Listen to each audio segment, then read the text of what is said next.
Hi bei Bauboom Bang zum Unbox-Boom der Festool Precisio CS70 EB im Set.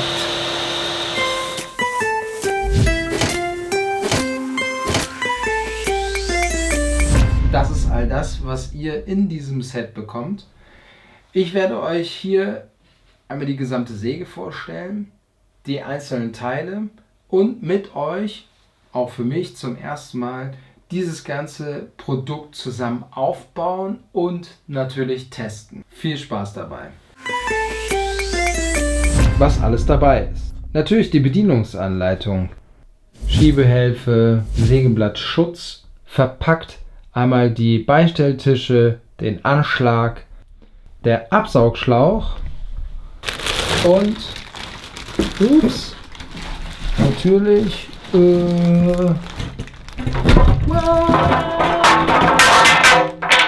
und natürlich der Schiebeschlitten. Das erste, was ich jedem empfehle, ist natürlich die Bedienungsanleitung durchzulesen.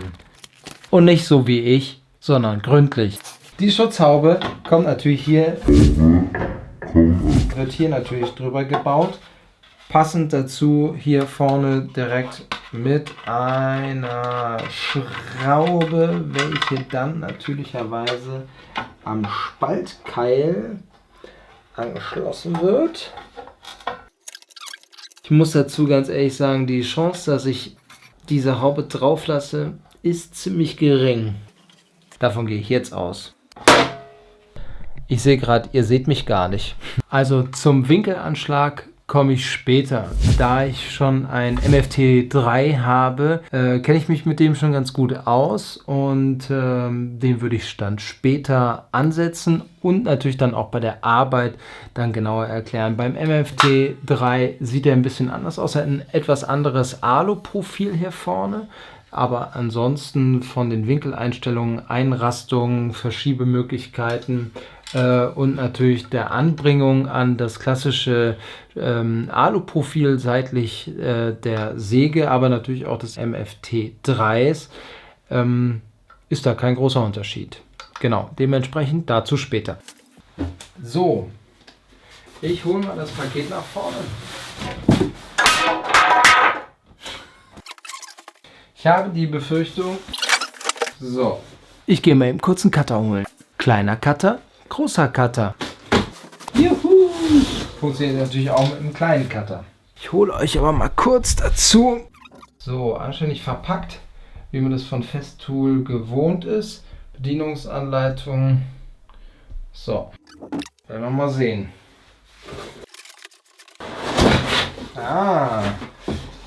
Verpackungsingenieur sollte man sein. Das ist doch das Schiebetischchen. Kann ich lange zeigen. Das sieht schon mal super aus. Auch hier mit dem klassischen Profil kann man sogar durchgucken.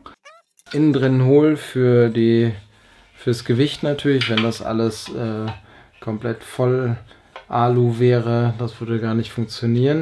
Hier die Lagerrollen, alle, ich glaube, Kunststofflager. Hier haben wir richtige Kugellager, die da drauf laufen. Bin mal sehr gespannt. Hier ist noch so ein bisschen so ein Schaumstoffschutz drin. So ein Filzschutz. Finde ich jetzt nicht so cool. Aber hier sind auf jeden Fall schon mal gute Kugellager verbaut. Hört sich nach ABEX 7 an. Es ist immer wieder sehr interessant, wie solche Sachen verpackt werden. Und wie viel Pappe dabei. Das müssten die Seitenhalterungen sein. Der Rest sollte in der Bedienungsanleitung stehen. Tada! Die Laufrails. Also die Rails, die sehen schon mal top aus. Boing! Erstmal direkt voll gegen die Decke geknallt. Die Rails sehen super aus. Mega stabil. Das sollte was werden. So, wie ihr seht, alles ausgepackt. Jetzt muss ich mal ganz kurz die Bedienungsanleitung lesen und dann bin ich hoffentlich schlauer.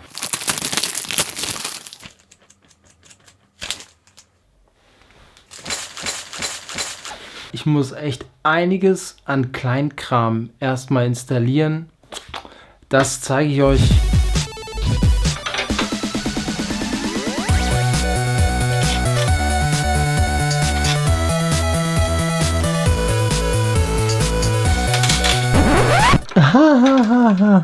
Ihr werdet es nicht glauben, aber mir ist natürlich gerade eins von diesen wunderbaren Teilen hier schon reingefallen. Ihr habt es gerade gesehen. Aber Festool, die Intelligenzbolzen, ohne es irgendwie zu zeigen, haben dieses tolle Teil damit eingepackt in die Nummer. Aber ich habe mich gefragt, wozu soll das sein? Ich habe alles in Arabisch gelesen und ich habe mich schon gefragt, warum nichts zusammenpasst. Jetzt weiß ich wozu. Reinstecken, Schraube festdrehen, rausziehen. Das werde ich jetzt mal probieren. Zack. Zack. Haha. So funktioniert's.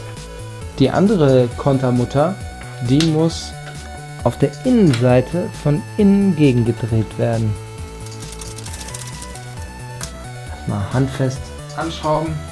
Hier natürlich auch mit mitgeliefertem passenden Imbus. Das sind die Elemente, die die ganze Zeit an der Maschine dranbleiben können. So, das Element ist dran. Jetzt wird hier eingehangen und das Schraubelement hier unten in das vorgebohrte System auf der Seite. Hinten wird es genauso eingehakt, handfest angezogen. Insgesamt merke ich schon, dass der Tisch ganz schön wackelt. Dazu gibt es aber bald auch ein Projekt. Jetzt geht es damit weiter. So, jetzt kommen die Rails dran. Es gibt ein paar Vorbohrungen und Justierungsmöglichkeiten. Oh, das geht ganz schön spack rein. Ja gesagt, dran. Hier seht ihr die Möglichkeiten hier und auf der Seite wird das Ganze jeweils mit dem Seitenteil verbunden. Auf der Rückseite ist es genauso und dann gibt es hier natürlich noch diese Justierschrauben, wo ich davon ausgehe, dass man hier mit dann insgesamt das Ganze etwas leveln kann. Oh, und hier sind direkt schon ein paar Katschen drin oder Endmarkierungen. Ich mache hier mal die Einzelteile wieder etwas locker. Die Rails sind dran. So, und unter dieser mega Schräglage wird jetzt im Endeffekt der Tisch eingeführt. Runtergeklappt. Schiebetisch ist dran. Jetzt ist noch jede Menge Einstellarbeit. So und so mit dieser Schraube dann im Endeffekt, was diese Neigung angeht.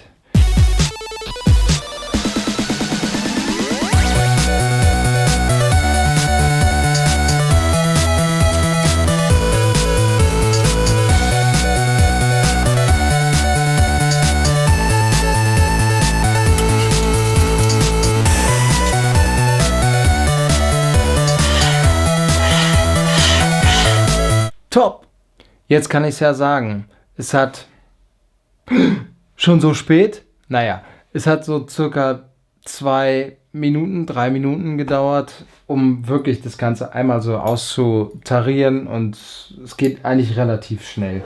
Wenn der Kram alles fest ist, hat Festool einfach alles an Werkzeug dazu getan. Ja, popliges Werkzeug, aber das passende und es reicht vollkommen, um das kurz zu justieren. Und ich glaube, es hält doch länger, als ich vermutet habe. Ich muss mich total daran gewöhnen, an dieses komische Geräusch. Das sind nämlich diese Filzgleiter, die ich schon erwähnt habe. Ansonsten kann man den Tisch hier vorne, ich hoffe, ihr seht das, hier hinten, zack, auch feststellen. Zack, zack, zack, zack, zack, da bewegt sich gar nichts mehr. Ich hoffe, dass die... Schrammen. Oh, okay, das sind richtige Schrammen, die der dann macht. Dann aber mich nicht tangieren. Okay, dann wird irgendwann die Stange natürlich aussehen wie Dreck. Naja, aber so ist es dann. Okay. Super. Zack, direkt, bum, bum, bum, Schramm drin. So ist es immer. Alles was Neues tut weh, wenn man es benutzt. Aber dafür ist es da. Was wichtig ist, was aber auch in der Anleitung steht, ist, dass der Schiebetisch ungefähr eine Blattstärke über dem eigentlichen Arbeitstisch schweben sollte, damit alles, was ich hier befestige, ohne Kratzer einfach über den Schiebetisch drüber läuft.